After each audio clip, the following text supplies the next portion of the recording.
Well, are you enjoying the story so far? I especially liked the part where Peter and Susan and Lucy got into the Beaver's snowmobile to go to the witch's house. When they got there, Dumbledore had already stolen her lightsaber.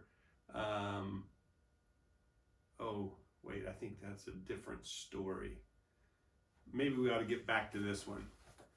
Chapter 9, In the Witch's House. And now, of course, you want to know what had happened to Edmund. He had eaten his share of the dinner, but he hadn't really enjoyed it because he was thinking all the time about Turkish delight. And there's nothing that spoils the taste of good, ordinary food half so much as the memory of bad magic food. And he had heard the conversation and hadn't enjoyed it much either, because he kept on thinking that the others were taking no notice of him and trying to give him the cold shoulder. They weren't, but he imagined it. And then he had listened until Mr. Beaver told them about Aslan, and until he had heard the whole arrangement for meeting Aslan at the stone table.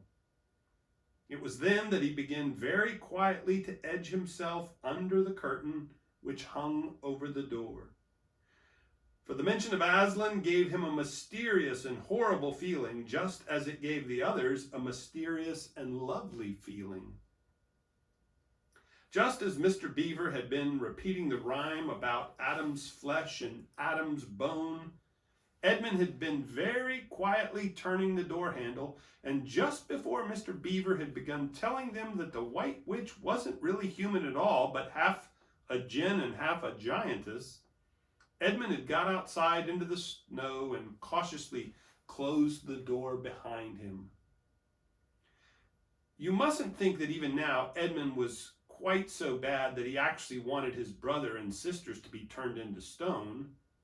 He did want Turkish delight and to be a prince and later a king and to pay Peter out for calling him a beast. As for what the witch would do with the others, he didn't want her to be particularly nice to them, certainly not to put them on the same level as himself, but he managed to believe, or to pretend he believed, that she wouldn't do anything very bad to them. Because, he said to himself, all these people who say nasty things about her are her enemies, and probably half of it isn't true. She was jolly nice to me anyway, much nicer than they are. I expect she is the rightful queen, really. Anyway, she'll be better than that awful Aslan. At least that was the excuse he made in his own mind for what he was doing. It wasn't a very good excuse, however, for deep down inside him, he really knew that the White Witch was bad and cruel. The first thing he realized when he got outside and found the snow falling all around him was that he had left his coat behind in the Beaver's house. And of course there was no chance of going back to get it now. The next thing he realized was that the daylight was almost gone. For it had been nearly 3 o'clock when they sat down to dinner, and the winter days were short. He hadn't reckoned on this, but he had to make the best of it, so he turned up his collar and shuffled across the top of the dam. Luckily it wasn't so slippery since the snow had fallen, to the far side of the river. It was pretty bad when he reached the far side. It was growing darker every minute, and what with that and the snowflakes swirling all around him, he could hardly see 3 feet ahead. And then, too, there was no road. He kept slipping into deep drifts of snow and skidding on frozen puddles and tripping over fallen tree trunks and sliding down steep banks and barking his shins against rocks till he was wet and cold and bruised all over. The silence and the loneliness were dreadful. In fact, I really think he might have given up the whole plan and gone back and owned up and made friends with the others if he hadn't happened to say to himself, "When I'm king of Narnia, the first thing I shall do will be to make some decent roads." And of course that set him off thinking about being a king and all the other things he would do, and this cheered him up a good deal. He had just settled in his mind what sort of palace he would have and how many cars and all about his private cinema and where the principal railways would run and what laws he would make against beavers and dams, and was putting the finishing touches to some schemes for keeping Peter in his place, when the weather changed. First, the snow stopped. Then a wind sprang up and it became freezing cold. Finally, the clouds rolled away and the moon came out. It was a full moon, and shining on all that snow, it made everything almost as bright as day. Only the shadows were rather confusing. He would never have found his way if the moon hadn't come out by the time he got to the other river. You remember he had seen, when they first arrived with the beavers, a small river flowing into the greater one lower down. He now reached this and turned to follow it up.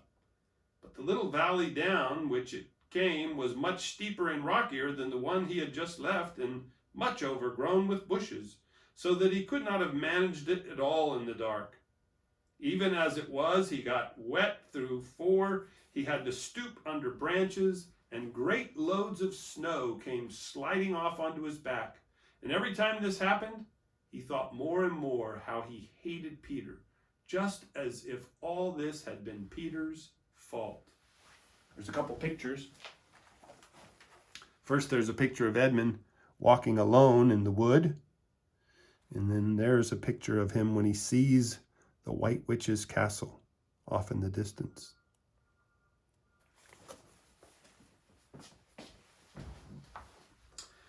But at last he came to a part where it was more level and the valley opened out.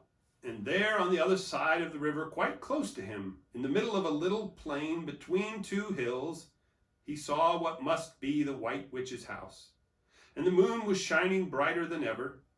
The house was really a small castle. It seemed to be all towers, little towers with long pointed spires on them, sharp as needles. They looked like huge dunces' caps or sorcerers' caps, and they shone in the moonlight, and their long shadows looked strange on the snow. Edmund began to be afraid of the house. But it was too late to think of turning back now. He crossed the river on the ice and walked up to the house. There was nothing stirring, not the slightest sound anywhere. Even his own feet made no noise on the deep, newly fallen snow. He walked on, past corner after corner of the house, and past turret after turret to find the door. He had to go right round to the far side before he found it. It was a huge arch, but the great iron gates stood wide open. Edmund crept up to the arch and looked inside into the courtyard. And there he saw a sight that nearly made his heart stop beating. Just inside the gate, with the moonlight shining on it, stood an enormous lion, crouched as if it was ready to spring. And Edmund stood in the shadow of the arch, afraid to go on and afraid to go back, with his knees knocking together. He stood there so long that his teeth would have been chattering with cold, even if they had not been chattering with fear. How long this really lasted, I don't know. But it seemed to Edmund to last for hours. There's a picture of Edmund walking in through the archway, seeing the lion.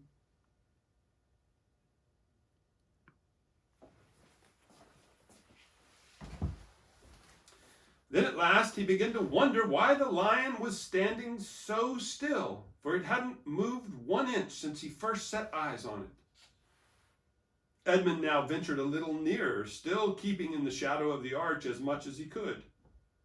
He now saw from the way the lion was standing that it couldn't have been looking at him at all.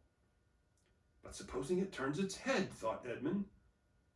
In fact, it was staring at something else, namely a little dwarf who stood with his back to it about 4 feet away. Aha, thought Edmund, when it springs at the dwarf, then will be my chance to escape. But still the lion never moved, nor did the dwarf. And now, at last, Edmund remembered what the others had said about the White Witch turning people into stone. Perhaps this was only a stone lion. And as soon as he had thought of that, he noticed that the lion's back and the top of its head were covered with snow. Of course, it must be only a statue. No living animal would have let itself get covered with snow. Then very slowly and with his heart beating as if it would burst, Edmund ventured to go up to the lion. Even now he hardly dared to touch it, but at last he put out his hand very quickly and did. It was cold stone. He had been frightened of a mere statue. The relief which Edmund felt was so great that in spite of the cold he suddenly got warm all over, right down to his toes, and at the same time there came into his head what seemed a perfectly lovely idea. Probably, he thought, this is the great lion Aslan that they were all talking about. She's caught him already and turned him into stone. So that's the end of all their fine ideas about him. Pooh, who's afraid of Aslan? And he stood there gloating over the stone lion, and presently he did something very silly and childish. He took a stump of lead pencil out of his pocket and scribbled a mustache on the lion's upper lip, and then a pair of spectacles on its eyes. Then he said, "Yah, silly old Aslan, how do you like being stone? You thought yourself mighty fine, didn't you?" But in spite of the scribbles on it, the face of the great stone beast still looked so terrible and sad and noble, staring up in the moonlight, that Edmund didn't really get any fun out of jeering at it. He turned away and began to cross the courtyard. As he got into the middle of it, he saw that there were dozens of statues all about, standing here and there, rather as the pieces stand on a chessboard when it's halfway through the game. There were stone satyrs and stone wolves and bears and foxes and catamountains of stone. There were lovely stone shapes that looked like women, but who were really the spirits of trees. There was the great shape of a centaur and a winged horse and a long, lithe creature that Edmund took to be a dragon. They all looked so strange standing there, perfectly lifelike and also perfectly still in the bright, cold moonlight, that it was eerie work crossing the courtyard. Right in the very middle stood a huge shape like a man but as tall as a tree, with a fierce face and a shaggy beard and a great club in its right hand. Even though he knew that it was only a stone giant and not a live one, Edmund did not like going past it. He now saw that there was a dim light showing from a doorway on the far side of the courtyard. He went to it, and there was a flight of stone steps going up to an open door. Edmund went up them. Across the threshold lay a great wolf. Here's a picture of Edmund coming up to the wolf.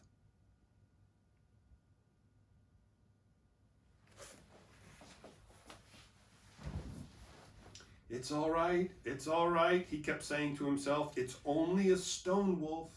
It can't hurt me." And he raised his leg to step over it. Instantly the huge creature rose with all the hair bristling along its back, opened a great red mouth and said in a growling voice, "Who's there? Who's there? Stand still, stranger, and tell me who you are." "If you please, sir," said Edmund, trembling so that he could hardly speak, "my name is Edmund, and I'm the son of Adam that Her Majesty met in the wood the other day, and I've come to bring her the news that my brother and sisters are now in Narnia, quite close in the beaver's house. She wanted to see them." "I will tell Her Majesty," said the wolf. "Meanwhile, stand still on the threshold as though you value your life." Then it vanished into the house. Edmund stood and waited, his fingers aching with cold and his heart pounding in his chest. And presently the grey wolf Maugrim, the chief of the witches' secret police, came bounding back and said, come in, fortunate favourite of the queen, or else not so fortunate." And Edmund went in, taking great care not to tread on the wolf's paws. He found himself in the long, gloomy hall with many pillars, full as the courtyard had been of statues. The one nearest the door was a little fawn with a very sad expression on its face, and Edmund couldn't help wondering if this might be Lucy's friend. The only light came from a single lamp, and close beside this sat the White Witch. "I'm come, your Majesty," said Edmund, rushing eagerly forward.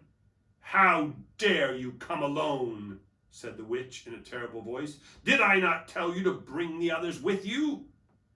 "Please, your Majesty," said Edmund, "I've done the best I can. I've brought them quite close.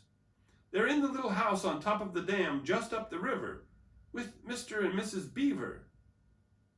A slow, cruel smile came over the witch's face.